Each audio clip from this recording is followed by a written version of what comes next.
अगर आप अंग्रेजी सीख रहे हैं तो यह क्लास आपके लिए है। तो आइए बिना देर किए इस क्लास को शुरू करते हैं। दोस्तों सबसे पहले हम लोग इन ट्रांसलेशन को एक बार पढ़ते हैं। दोस्तों यहाँ पे लिखा है कि हम लोगों को अपने स्वास्थ्य पर ध्यान देना चाहिए।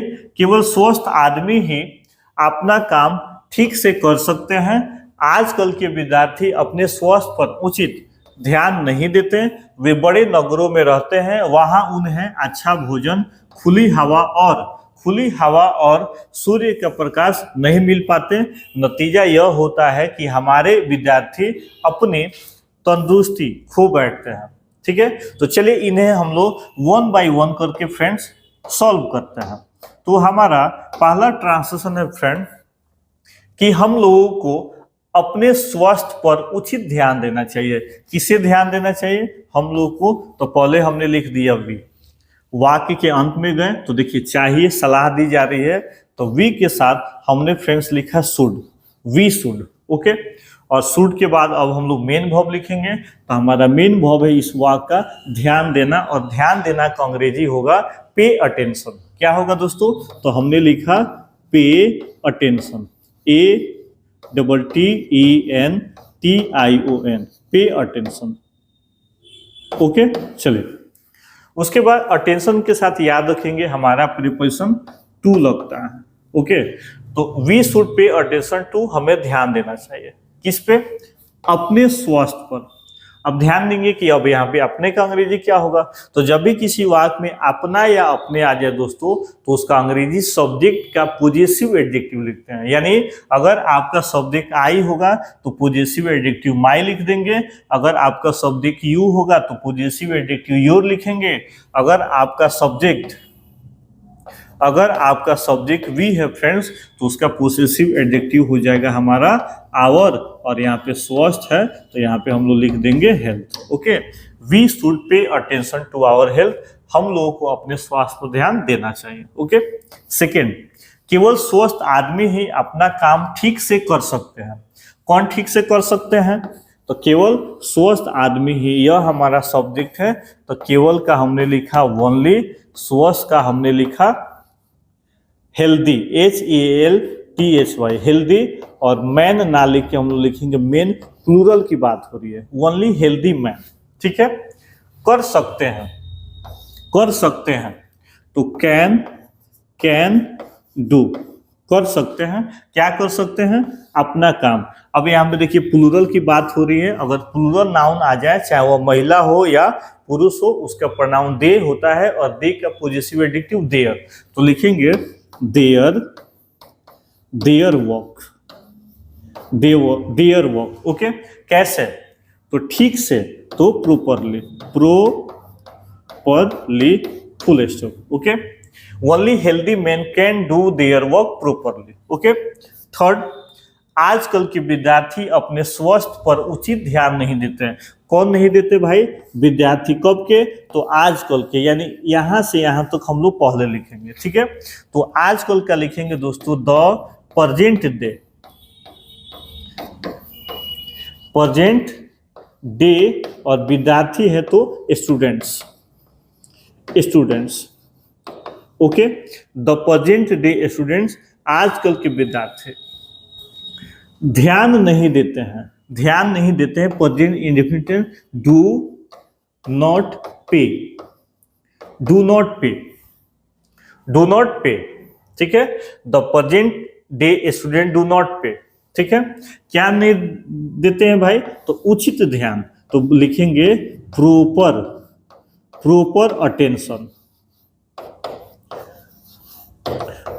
अटेंशन टू, किस पे?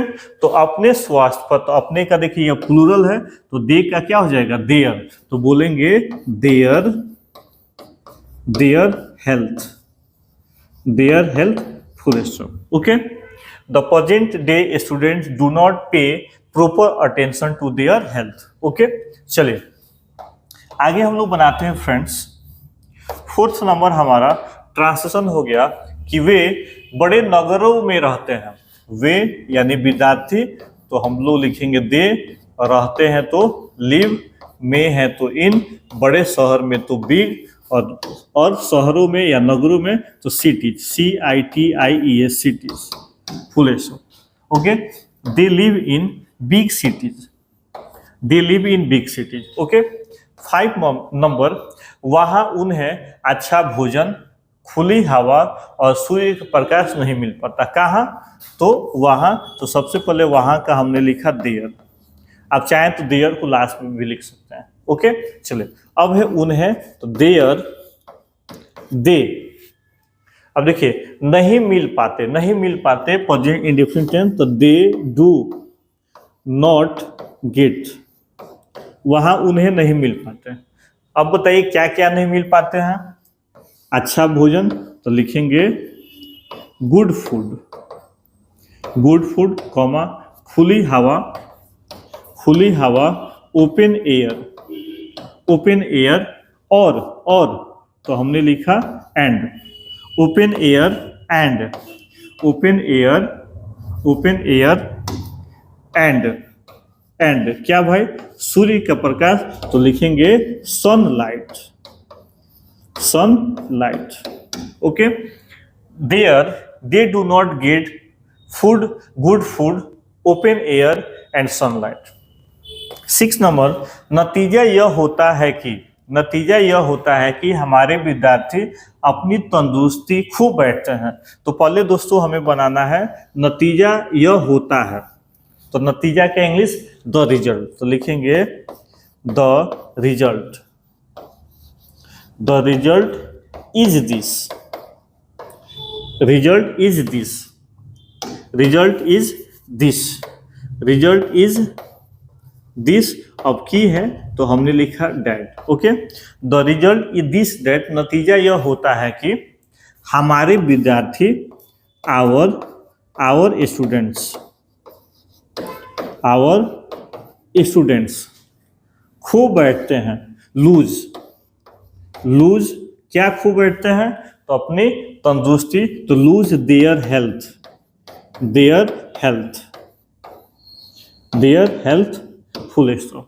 Okay, the result is this that our students lose their health. Okay, 6 number हमारा ट्रांसलेशन है। 7 की तरफ फ्रेंड्स हम लोग बढ़ते हैं, और 7 नंबर फ्रेंड्स है कि गांवों में रहने वाले बालक बालिकाओं की दशा भी अच्छी नहीं है। क्या अच्छी नहीं है?